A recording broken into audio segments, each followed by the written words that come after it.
Welcome.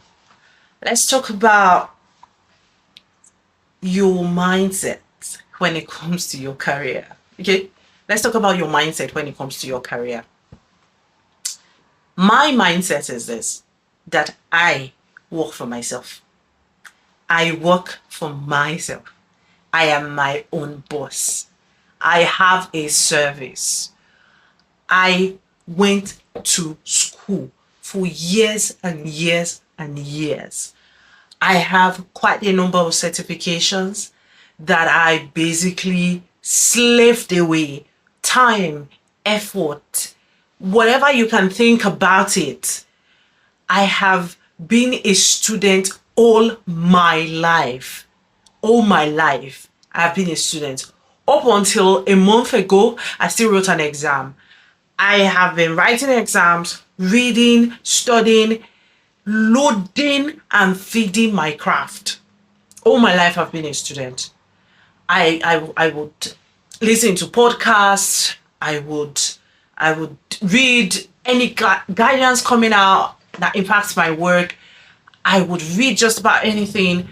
I'll make sure no report passes through my table that I'm not at the minimum skimming through. It's been years and years and years and years of, investing in myself. So I understand the implication of where I have gotten to in my career. So I don't work for anybody. And that is one mindset I'm trying to get you away from.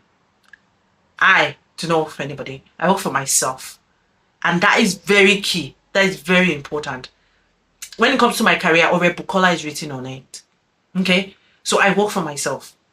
Now, my kind of arrangement may be the traditional arrangement where there is an employer, there's me, the employee, and then we just have this contract we've signed off.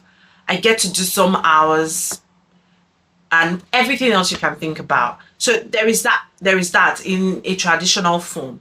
So they give me the people that I work together in teams with. They give me systems, processes that have been developed over years and years and years and years. They give me opportunities. They get the clients that I then support. So there are different levels of provisions that my employer has provided. I just come in and give them my skill.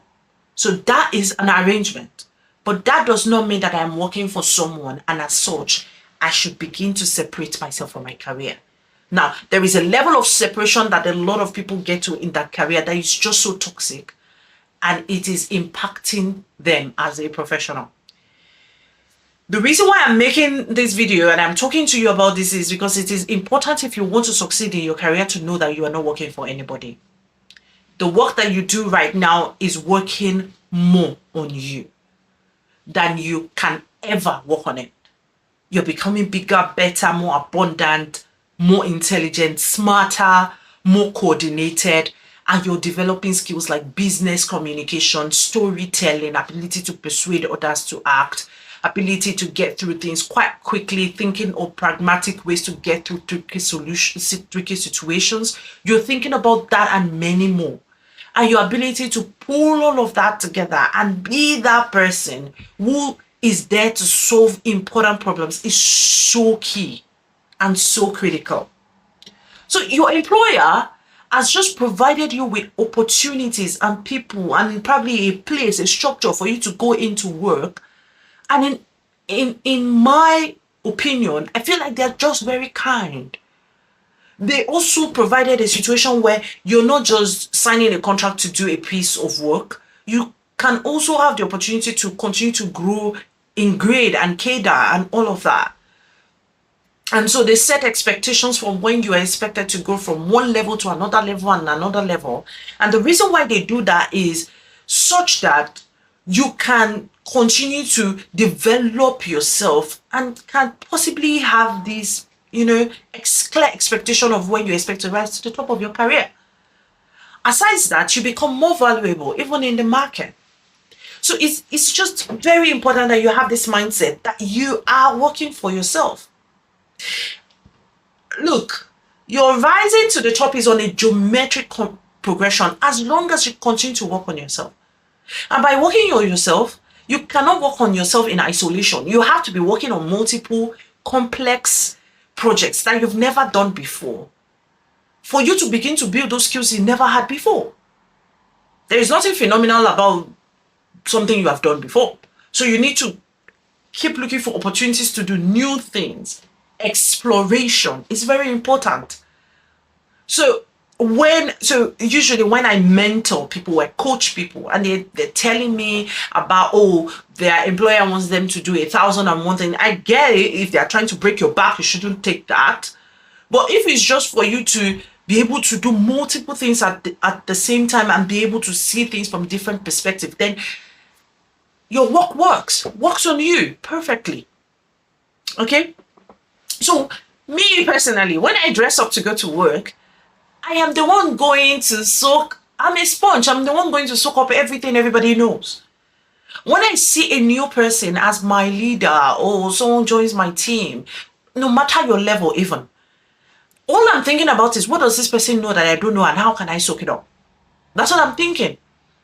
So instead of you to just have this traditional sense of, oh, they're my employers, they just want me to do their work, you are going to be learning. I've got a team myself, and I can see from the conversations with my team how they are exploring new things, how they are able to say, oh, let's do it this way, let's think about that. Just yesterday, my manager was telling me that, already for this particular platform, this is what you need to be thinking about. This is what you need to be doing.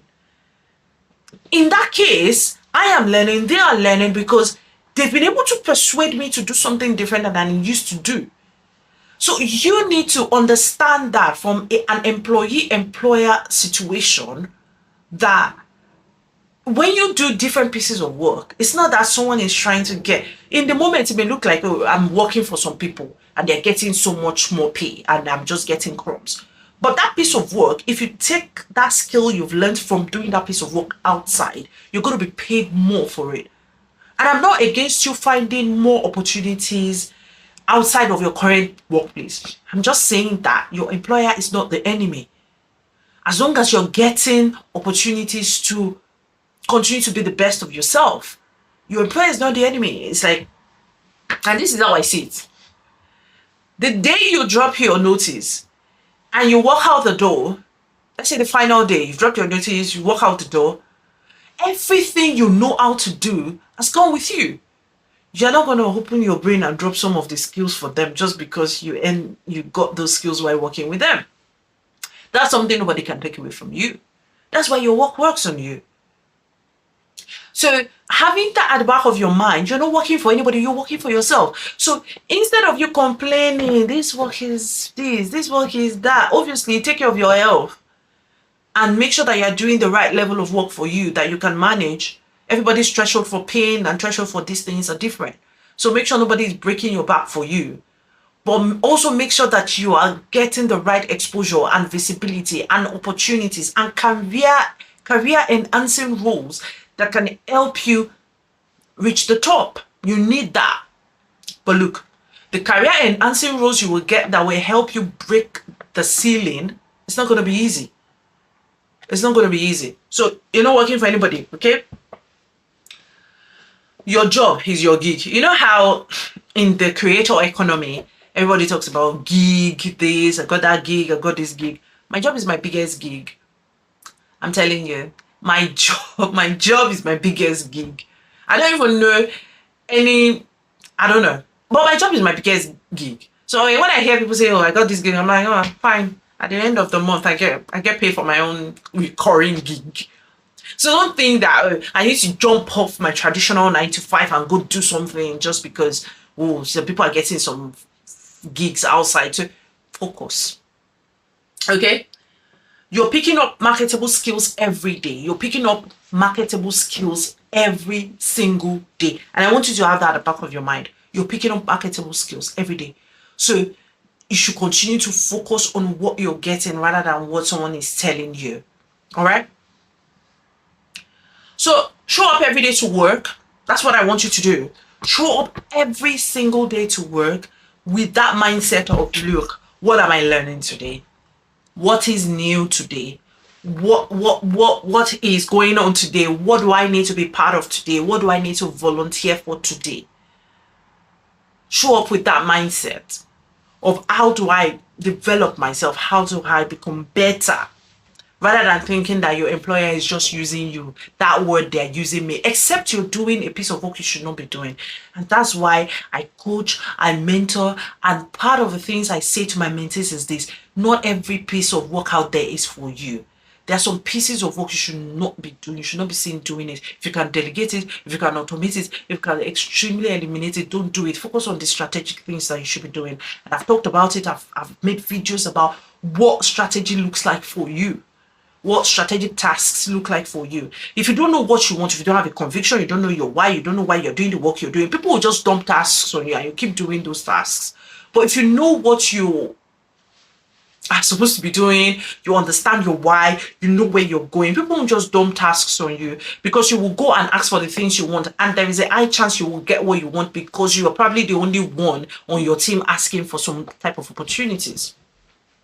Okay, so don't do yourself a disservice by working in an organization for years and years and years, and you're like, I'm just going to be doing my 9 to 5. Once it's 4 p.m., I carry my bag and go. It's the same thing I'm doing year 1 year, 2 year. There's nothing new. You could basically close your eyes and do your work from 9 to 5, 8 to 4, whatever that is, and go home, and you're not learning anything new.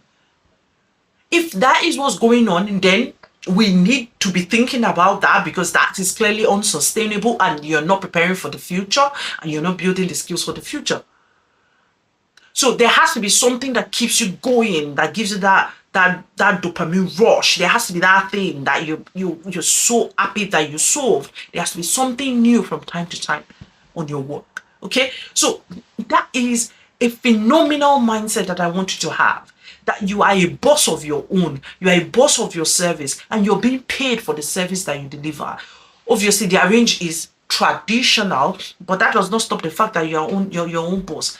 And that's why how you deliver your service also matters. And I've talked about the experience that your career is giving to other people. I've written about it on LinkedIn, and I'll probably make a long form video about that as well. But your career is giving an experience to people. Because it is your service, you can choose how people get to experience you. So that individuality, that authenticity, that ownership mindset, you need to build it out. It's not about anybody, it's not about your employer, it's about you right now. Okay, so thank you very much for joining me in this video. I hope you enjoyed it as much as I did. Thank you very much, and see you in the next one.